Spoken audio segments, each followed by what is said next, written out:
ಒಂದು ಕಡೆ ಬಜೆಟ್ ವಿಚಾರಕ್ಕೆ ಸಂಬಂಧಪಟ್ಟಂತೆ ಕೇಂದ್ರ ಸರ್ಕಾರದ ವಿರುದ್ಧ ಆರೋಪಗಳ ಸುರಿಮಳೆಯನ್ನ ಮುಖ್ಯಮಂತ್ರಿ ಸಿದ್ದರಾಮಯ್ಯ ಸುರಿಸ್ತಾ ಇದ್ದಾರೆ. ಕೇಂದ್ರದ ವಿರುದ್ಧ ಕಾಂಗ್ರೆಸ್ ಪಕ್ಷದ ಸಮರ ಇಷ್ಟಕ್ಕೆ ನಿಲ್ಲಿಲ್ಲ.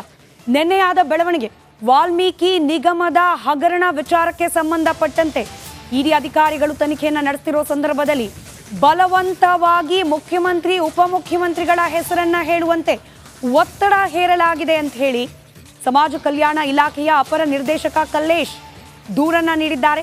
ಇದೇ ವಿಚಾರವನ್ನ ಮುಂದಿಟ್ಟುಕೊಂಡು ಇವತ್ತು ಕಾಂಗ್ರೆಸ್ ಪಕ್ಷ ಪ್ರತಿಭಟನೆಯನ್ನ ಮಾಡಿದೆ.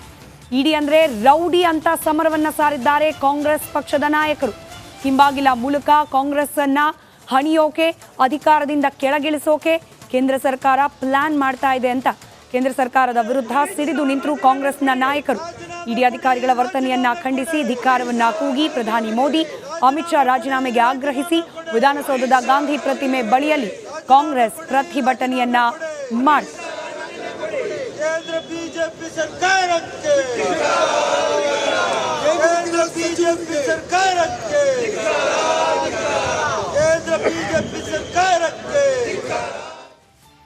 ಕಾಂಗ್ರೆಸ್ ಮಾಡ್ತಿರುವ ಆರೋಪ ಏನು ಗಮನಿಸ್ತಾ ಹೋಗೋಣ. ಪ್ರಮುಖವಾಗಿ ವಾಲ್ಮೀಕಿ ನಿಗಮ ಹಗರಣ ಕೇಸ್ನಲ್ಲಿ ರಾಜಕೀಯವನ್ನ ಮಾಡ್ತಾ ಇದೆ ಭಾರತೀಯ ಜನತಾ ಪಾರ್ಟಿ. ಕೇಂದ್ರದಲ್ಲಿರುವ ಬಿಜೆಪಿ ಕೇಂದ್ರ ಸರ್ಕಾರದಿಂದ ಸೇಡಿನ ರಾಜಕಾರಣವನ್ನ ಮಾಡಲಾಗ್ತಿದೆ ಅನ್ನೋ ಆರೋಪವನ್ನ ಇವತ್ತು ಕಾಂಗ್ರೆಸ್ನ ನಾಯಕರು ಮಾಡಿದ್ದಾರೆ. ರಾಜ್ಯದಲ್ಲಿ ಎಸ್ಐಟಿ ತನಿಖೆ ನಡೀತಾ ಇದೆ. ಬ್ಯಾಂಕ್ನವರು ಸಿಬಿಐನ ಅಪ್ರೋಚ್ ಮಾಡಿದ್ದಾರೆ. ಎರಡೆರಡು ತನಿಖಾ ಸಂಸ್ಥೆ ಇರುವಾಗಲೂ ಇಡಿ ಮೂಲಕ ಕಾಂಗ್ರೆಸ್ ಅನ್ನ ಹಣಿಯುವ ಹುನ್ನಾರವನ್ನ ಮಾಡ್ತಾ ಇದೆ ಬಿಜೆಪಿ ಪಾಳೆಯ ಅನ್ನೋದು ಕಾಂಗ್ರೆಸ್ ನಾಯಕರ ಆರೋಪ.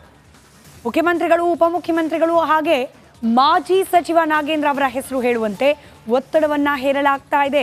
ಹೇಗಾದ್ರೂ ಮಾಡಿ ವಾಲ್ಮೀಕಿ ನಿಗಮದ ಹಗರಣದ ವಿಚಾರದಲ್ಲಿ ಮುಖ್ಯಮಂತ್ರಿ, ಉಪಮುಖ್ಯಮಂತ್ರಿಗಳ ಹೆಸರನ್ನ ತಳುಕು ಹಾಕಿಸುವ ಪ್ರಯತ್ನವನ್ನ ಮಾಡಲಾಗ್ತಾ ಇದೆ. ವಾಲ್ಮೀಕಿ ನಿಗಮದ ಹಿಂದಿನ ಎಂಡಿ ಕಲ್ಲೇಶ್ಗೆ ಇಡಿ ಅಧಿಕಾರಿಗಳು ಇದೇ ವಿಚಾರಕ್ಕೆ ಕಿರುಕುಳವನ್ನ ನೀಡಿದ್ದಾರೆ. ಇಡಿ ಅಧಿಕಾರಿಗಳ ಕಿರುಕುಳದ ಬಗ್ಗೆ ಪೊಲೀಸರಿಗೆ ದೂರನ್ನ ನೀಡಿದ್ದಾರೆ ಕಲ್ಲೇಶ್. ಪೊಲೀಸರಿಗೆ ದೂರು ಸಲ್ಲಿಸಿರುವ ಇದೇ ವಿಚಾರವನ್ನ ಮುಂದಿಟ್ಕೊಂಡು ಇವತ್ತು ಬಿಜೆಪಿ ವಿರುದ್ಧ, ಕೇಂದ್ರ ಸರ್ಕಾರದ ವಿರುದ್ಧ ಕಿಡಿಕಾರಿದ್ದಾರೆ ಕಾಂಗ್ರೆಸ್ನ ನಾಯಕರು. ಪ್ರತಿಭಟನೆಯ ನಂತರದಲ್ಲಿ ಕಾಂಗ್ರೆಸ್ ನಾಯಕರ ಮಾತು ಯಾವ ದಿಕ್ಕಿಗೆ ಸಾಗ್ತಾ ಇತ್ತು ಕೇಳಿಸ್ಕೊಳ್ಳಿ. ನಿಮಗೆ ಆದೇಶ ಇದೆ ಅಂತೇಳಿ ಬರ್ಕೊಡಿ ಅಂತ ಒತ್ತಾಯ ಮಾಡಿದ್ದಾರೆ. ED people have forced Kallesh to mention my name and also the other ministers that on the direction of the chief minister the money has been released because 43 ಕೋಟಿ 33 ಲಕ್ಷ ಟ್ರೆಜರಿಯಿಂದ ಹೋಗಿದೆ. 43 ಕೋಟಿ 33 ಲಕ್ಷ ಟ್ರೆಜರಿಯಿಂದ ಹೋಗಿದೆ. 187 ಕೋಟಿನಲ್ಲಿ 187 ಕೋಟಿ 33 ಲಕ್ಷದಲ್ಲಿ 43 ಕೋಟಿ ಟ್ರೆಜರಿಯಿಂದ ಹೋಗಿದೆ. ಅದಕ್ಕೂ ನಮಗೂ ಸಂಬಂಧ ಇಲ್ಲ. ವಿಚಾರಣಾ ಸಂದರ್ಭದಲ್ಲಿ ಬಲವಂತವಾಗಿ ನಮ್ಮ ಸರ್ಕಾರಿ ನೌಕರ assistant director of social welfare Shri Kallesh Basappa Mendel, assistant director ಅಂದರೆ ಒಬ್ಬ ರಾಜ್ಯದ ಒಬ್ಬ ಹಿರಿಯ ಅಧಿಕಾರಿ. ಆತನಿಗೆ ನೀನು ನಿನ್ನ ಎಲ್ಲ ಕಂಪ್ಲೀಟ್ ಎಲ್ಲ ಮಾಹಿತಿಯನ್ನು ಕೇಳಿ ನೀನು ಮಂತ್ರಿ ಮೇಲೆ ಹೇಳಬೇಕು, ಇಲ್ಲ ಮುಖ್ಯಮಂತ್ರಿ ಮೇಲೆ ಹೇಳಬೇಕು, ಇಲ್ಲ ಅಂದರೆ ನೀನು 7 ವರ್ಷ ಜೈಲಿಗೆ ಹೋಗ್ತೀಯ ಅಂಥೇಳಿ ಅವ್ರಿಗೆ ಭಾಳ ಒತ್ತಡ ಮಾಡಿ ಬೆದರಿಸಿ ಬೆಂಗಳೂರಿನ ವ್ಯಾಪ್ತಿಯನ್ನ ಮತ್ತಷ್ಟು ಹೆಚ್ಚಿಸಿ ಗ್ರೇಟರ್ ಬೆಂಗಳೂರು ಮಾಡುವ ಯೋಜನೆಗೆ ನಿನ್ನೆ ಸಚಿವ ಸಂಪುಟದಲ್ಲಿ ಅನುಮೋದನೆ ಸಿಕ್ಕಿದೆ. ಬೆಂಗಳೂರು ಇನ್ಮುಂದೆ ಗ್ರೇಟರ್ ಬೆಂಗಳೂರು ಪ್ರಾಧಿಕಾರವಾಗಿ ಬದಲಾಗುವ ಕಾಲ ಸನ್ನಿಹಿತವಾಗ್ತಾ ಇದೆ. ಹೊಸಕೋಟೆ, ನೆಲಮಂಗಲ, ದೇವನಹಳ್ಳಿ, ಬಿಡದಿ, ದೊಡ್ಡಬಳ್ಳಾಪುರ, ಆನೇಕಲ್ ಎಲ್ಲವನ್ನ ಕೂಡ ಒಳಗೊಂಡಂತೆ ಗ್ರೇಟರ್ ಬೆಂಗಳೂರನ್ನ ರಚನೆ ಮಾಡಿ ಸರಿಸುಮಾರು 10 ಪಾಲಿಕೆಯಾಗಿ ಅದನ್ನ ವಿಭಜನೆ ಮಾಡಿ ಆಡಳಿತಾತ್ಮಕವಾಗಿ ಸುಲಭ ಮಾಡಿಕೊಳ್ಳುವ ಪ್ರಯತ್ನವನ್ನ ಸದ್ಯಕ್ಕೆ ಮಾಡುವ ಪ್ರಯತ್ನಕ್ಕೆ ಕಾಂಗ್ರೆಸ್ ಸರ್ಕಾರ ಮುಂದಾಗ್ತಾ ಇದೆ. ಗ್ರೇಟರ್ ಬೆಂಗಳೂರಿನಲ್ಲಿ ಪ್ರತಿ ಪಾಲಿಕೆಗೆ ಗರಿಷ್ಠ 200 ವಾರ್ಡ್, 50ರಿಂದ 200 ವಾರ್ಡ್ಗಳನ್ನು ರಚನೆ ಮಾಡಲಿಕ್ಕೆ ಅವಕಾಶ ಇರುತ್ತೆ. 1400 ಚದರ ಕಿಲೋಮೀಟರ್ ವ್ಯಾಪ್ತಿ ಗ್ರೇಟರ್ ಬೆಂಗಳೂರಿಗೆ ಇರಲಿದೆ.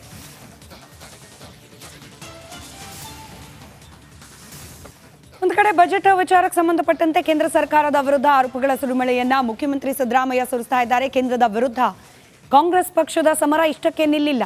ನಿನ್ನೆಯಾದ ಬೆಳವಣಿಗೆ ವಾಲ್ಮೀಕಿ ನಿಗಮದ ಹಗರಣ ವಿಚಾರಕ್ಕೆ ಸಂಬಂಧಪಟ್ಟಂತೆ ಇಡಿ ಅಧಿಕಾರಿಗಳು ತನಿಖೆಯನ್ನು ನಡೆಸುತ್ತಿರುವ ಸಂದರ್ಭದಲ್ಲಿ ಬಲವಂತವಾಗಿ ಮುಖ್ಯಮಂತ್ರಿ ಉಪಮುಖ್ಯಮಂತ್ರಿಗಳ ಹೆಸರನ್ನ ಹೇಳುವಂತೆ ಒತ್ತಡ ಹೇರಲಾಗಿದೆ ಅಂತ ಹೇಳಿ ಸಮಾಜ ಕಲ್ಯಾಣ ಇಲಾಖೆಯ ಅಪರ ನಿರ್ದೇಶಕ ಕಲ್ಲೇಶ್ ದೂರನ್ನ ನೀಡಿದ್ದಾರೆ. ಇದೇ ವಿಚಾರವನ್ನ ಮುಂದಿಟ್ಕೊಂಡು ಇವತ್ತು ಕಾಂಗ್ರೆಸ್ ಪಕ್ಷ ಪ್ರತಿಭಟನೆಯನ್ನ ಮಾಡಿದೆ. ಇಡಿ ಅಂದ್ರೆ ರೌಡಿ ಅಂತ ಸಮರವನ್ನ ಸಾರಿದ್ದಾರೆ ಕಾಂಗ್ರೆಸ್ ಪಕ್ಷದ ನಾಯಕರು. ಹಿಂಬಾಗಿಲ ಮೂಲಕ ಕಾಂಗ್ರೆಸ್ ಅನ್ನ ಹಣಿಯೋಕೆ, ಅಧಿಕಾರದಿಂದ ಕೆಳಗಿಳಿಸೋಕೆ ಕೇಂದ್ರ ಸರ್ಕಾರ ಪ್ಲಾನ್ ಮಾಡ್ತಾ ಇದೆ ಅಂತ ಕೇಂದ್ರ ಸರ್ಕಾರದ ವಿರುದ್ಧ ಸಿಡಿದು ನಿಂತರು ಕಾಂಗ್ರೆಸ್ನ ನಾಯಕರು. ಇಡಿ ಅಧಿಕಾರಿಗಳ ವರ್ತನೆಯನ್ನ ಖಂಡಿಸಿ ಧಿಕ್ಕಾರವನ್ನ ಕೂಗಿ ಪ್ರಧಾನಿ ಮೋದಿ, ಅಮಿತ್ ಶಾ ರಾಜೀನಾಮೆಗೆ ಆಗ್ರಹಿಸಿ ವಿಧಾನಸೌಧದ ಗಾಂಧಿ ಪ್ರತಿಮೆ ಬಳಿಯಲ್ಲಿ ಕಾಂಗ್ರೆಸ್ ಪ್ರತಿಭಟನೆಯನ್ನ ಮಾಡಿತು.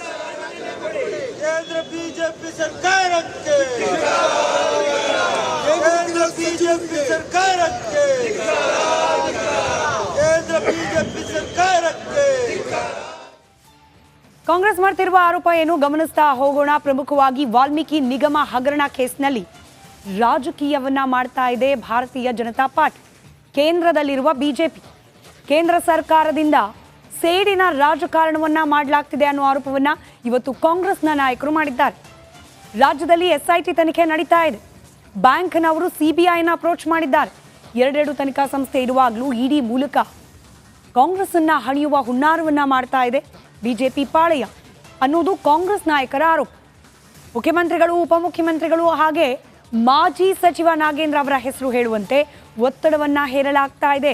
ಹೇಗಾದ್ರೂ ಮಾಡಿ ವಾಲ್ಮೀಕಿ ನಿಗಮದ ಹಗರಣದ ವಿಚಾರದಲ್ಲಿ ಮುಖ್ಯಮಂತ್ರಿ, ಉಪಮುಖ್ಯಮಂತ್ರಿಗಳ ಹೆಸರನ್ನ ತಳುಕು ಹಾಕಿಸುವ ಪ್ರಯತ್ನವನ್ನ ಮಾಡಲಾಗ್ತಾ ಇದೆ. ವಾಲ್ಮೀಕಿ ನಿಗಮದ ಹಿಂದಿನ MD ಕಲ್ಲೇಶ್ಗೆ ಇಡಿ ಅಧಿಕಾರಿಗಳು ಇದೇ ವಿಚಾರಕ್ಕೆ ಕಿರುಕುಳವನ್ನ ನೀಡಿದ್ದಾರೆ. ಇಡಿ ಅಧಿಕಾರಿಗಳ ಕಿರುಕುಳದ ಬಗ್ಗೆ ಪೊಲೀಸರಿಗೆ ದೂರನ್ನ ನೀಡಿದ್ದಾರೆ ಕಲ್ಲೇಶ್. ಪೊಲೀಸರಿಗೆ ದೂರು ಸಲ್ಲಿಸಿರುವ ಇದೇ ವಿಚಾರವನ್ನ ಮುಂದಿಟ್ಕೊಂಡು ಇವತ್ತು ಬಿಜೆಪಿ ವಿರುದ್ಧ, ಕೇಂದ್ರ ಸರ್ಕಾರದ ವಿರುದ್ಧ ಕಿಡಿಕಾರಿದ್ದಾರೆ ಕಾಂಗ್ರೆಸ್ನ ನಾಯಕರು. ಪ್ರತಿಭಟನೆಯ ನಂತರದಲ್ಲಿ ಕಾಂಗ್ರೆಸ್ ನಾಯಕರ ಮಾತು ಯಾವ ದಿಕ್ಕಿಗೆ ಸಾಗ್ತಾ ಇತ್ತು ಕೇಳಿಸ್ಕೊಳ್ಳಿ. ನಿಮಗೆ ಆದೇಶ ಇದೆ ಅಂತೇಳಿ ಬರ್ಕೊಡಿ ಅಂತ ಒತ್ತಾಯ ಮಾಡಿದ್ದಾರೆ. ED people have forced Kallesh to mention my name and also the other ministers that on the direction of the chief minister the money has been released because 43 ಕೋಟಿ 33 ಲಕ್ಷ ಟ್ರೆಜರಿಯಿಂದ ಹೋಗಿದೆ. 43 ಕೋಟಿ 33 ಲಕ್ಷ ಟ್ರೆಜರಿಯಿಂದ ಹೋಗಿದೆ. 187 ಕೋಟಿನಲ್ಲಿ 187 ಕೋಟಿ 33 ಲಕ್ಷದಲ್ಲಿ 43 ಕೋಟಿ ಟ್ರೆಜರಿಯಿಂದ ಹೋಗಿದೆ. ಅದಕ್ಕೂ ನಮಗೂ ಸಂಬಂಧ ಇಲ್ಲ. ವಿಚಾರಣಾ ಸಂದರ್ಭದಲ್ಲಿ ಬಲವಂತವಾಗಿ ನಮ್ಮ ಸರ್ಕಾರಿ ಒಬ್ಬ ಸರ್ಕಾರಿ ನೌಕರ assistant director of social welfare Shri Kallesh Basappa Mendel, assistant director ಅಂದರೆ ಒಬ್ಬ ರಾಜ್ಯದ ಒಬ್ಬ ಹಿರಿಯ ಅಧಿಕಾರಿ. ಆತನಿಗೆ ನೀನು ನಿನ್ನ ಎಲ್ಲ ಕಂಪ್ಲೀಟ್ ಎಲ್ಲ ಮಾಹಿತಿಯನ್ನು ಕೇಳಿ ನೀನು ಮಂತ್ರಿ ಮೇಲೆ ಹೇಳಬೇಕು, ಇಲ್ಲ ಮುಖ್ಯಮಂತ್ರಿ ಮೇಲೆ ಹೇಳಬೇಕು, ಇಲ್ಲ ಅಂದರೆ ನೀನು 7 ವರ್ಷ ಜೈಲಿಗೆ ಹೋಗ್ತೀಯ ಅಂಥೇಳಿ ಅವ್ರಿಗೆ ಭಾಳ ಒತ್ತಡ ಮಾಡಿ ಬೆದರಿಸಿ ಬೆಂಗಳೂರಿನ ವ್ಯಾಪ್ತಿಯನ್ನ ಮತ್ತಷ್ಟು ಹೆಚ್ಚಿಸಿ ಗ್ರೇಟರ್ ಬೆಂಗಳೂರು ಮಾಡುವ ಯೋಜನೆಗೆ ನಿನ್ನೆ ಸಚಿವ ಸಂಪುಟದಲ್ಲಿ ಅನುಮೋದನೆ ಸಿಕ್ಕಿದೆ. ಬೆಂಗಳೂರು ಇನ್ಮುಂದೆ ಗ್ರೇಟರ್ ಬೆಂಗಳೂರು ಪ್ರಾಧಿಕಾರವಾಗಿ ಬದಲಾಗುವ ಕಾಲ ಸನ್ನಿಹಿತವಾಗ್ತಾ ಇದೆ.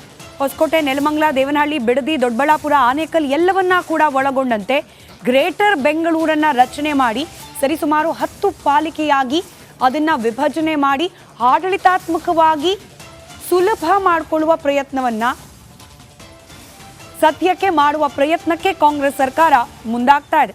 ಗ್ರೇಟರ್ ಬೆಂಗಳೂರಿನಲ್ಲಿ ಪ್ರತಿ ಪಾಲಿಕೆಗೆ ಗರಿಷ್ಠ 200 ವಾರ್ಡ್, 50ರಿಂದ 200 ವಾರ್ಡ್ಗಳನ್ನು ರಚನೆ ಮಾಡಲಿಕ್ಕೆ ಅವಕಾಶ ಇರುತ್ತೆ. 1400 ಚದರ ಕಿಲೋಮೀಟರ್ ವ್ಯಾಪ್ತಿ ಗ್ರೇಟರ್ ಬೆಂಗಳೂರಿಗೆ ಇರಲಿದೆ.